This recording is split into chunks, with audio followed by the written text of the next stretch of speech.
अंजना देवरे किचनमध्ये तुमचं स्वागत आहे। आज तुम्हाला साबुदाणा वडा करून दाखवणार आहे। छान फुटत नाही, काय नाही, एकदम सुंदर होतात बघा। आणि अशी कुरकुरीत बघा, किती एकदम कुरकुरीत। हे बघा, तोडून दाखवते तुम्हाला, किती फोसा आहे बघा, मऊ मऊ बघा, किती छान आहे बघा। शिजला ना छान, आवाज बघा कसा आहे। कसा करायचा ते पण दाखवते। काय काय घेतलं बघा मी। हा साबुदाणा रात्री भिजत टाकला, हा एवढा असाच ठेवला आणि अर्धा ना जरा मिक्सरमध्ये काढला, म्हणजे कसं मॅच होईल म्हणून। एवढे शेंगदाणे घेतले मुठभर, एक बटाटा घेतला, कडलेला बटाटा आहे, एवढाच घ्यायचा, जास्त नाही घ्यायचं, एकच बटाटा आहे। एवढ्या मिरच्या घेतल्या, थोडी कोथिंबीर आणि निंबू आणि काळं मीठ, हे सगळं। आता हे मिक्स करायचं आणि मीठ एवढं टाकायचं। हे बघा, एवढं मीठ टाकलं। काळं मीठच का टाकायचं, तर त्याच्याने चव येते। आता हे सगळं मिक्स करेल आणि वडे तळून दाखवेल।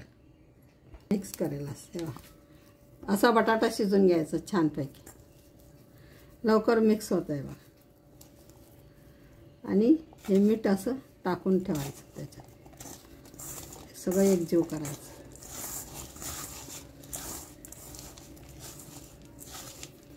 त्याच्यात मिरची जास्त टाकायची, म्हणजे कसं दही बरोबर वडा खाता येतो, छान लागतं तिखट तिखट। एवढी कोथिंबीर आणि हा बारीक केलेला, थोडा फिरवला मी मिक्सरमध्ये, असं बारीक होतो।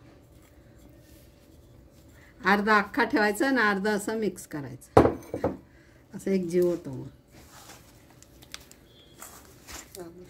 फक्त एवढंच, बटाटा आणि साबुदाणा, शेंगदाणे, याच्यात पाणी टाकायचं नाही, लक्षात ठेवा। आता निंबू टाकायचा, असं निंबू टाकायचं।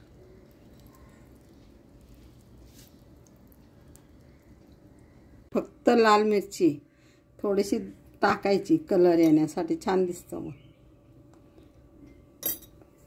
एकजीव करायचं आणि वडे करायचे।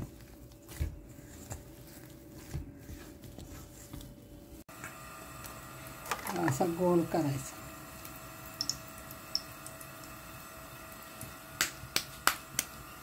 आणि याला ना थोडा असा खड्डा पाडायचा, मग छान फुगतात।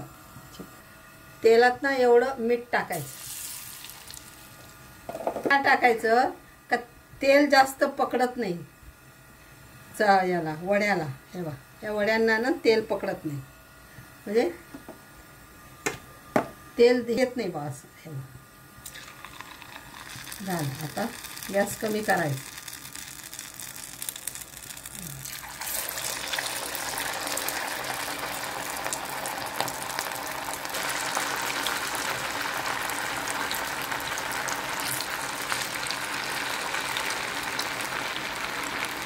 हलवायचं नाही। का हलवायचं नाही, का ते खाली लटकतात, मग चांगले फुगून वर आले का मग आपोआप ते मोकळे होतात बघा, आणि फुटत पण नाही, आणि छान होतात।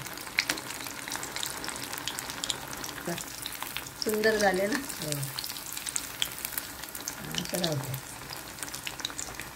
मध्ये चांगलं शिजलं पाहिजे म्हणून कमी गॅसवर ठेवायचं।